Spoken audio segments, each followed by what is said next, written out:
Qaranglar, bugun nima tayyorladim? O'zbekcha ovqat. Ovqatmi, salatmi bilmadim, lekin o'zbekcha. Yeb ko'ramiz, bismillah. Buni qaynonamga tayyorlagandim. Qaynonam o'zi yeb ko'rdilar. Videosini profilimdan ko'rsanglar bo'ladi.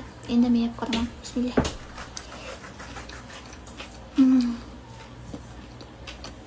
Vashshe zo'r ekan retsept. O'zbekistonda eng taniqli chef поварni retseptidan tayyorlagandim. Rostdan zo'r ekan. Men baqlajonli salatlarni juda ham yaxshi ko'raman. Lekin bunaqa qilib tayyorlab ko'rmagandim.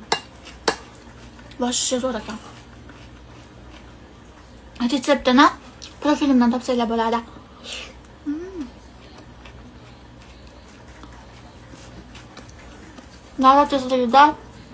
Nada tezligida biz ham semirib ketyapmiz. Ko'pchilik nada tezligi, nimaga nada tezligi deysiz deb so'rashyapti, bilmas ekan. Nada tezligini o'zim o'ylab topganman, chunki Instagram boshlaganimga necha oy bo'ldi? 5-6 oy bo'ldi va TikTok boshlaganimga 7-8 oy bo'ldi. YouTube'ni yo'q gapirmasam bo'lardi. YouTube'ni menimcha 2 oy bo'ldi, yo 3 oy bo'ldimi shunaqa. Lekin juda ham tez rivojlangani uchun ko'z tegmasin.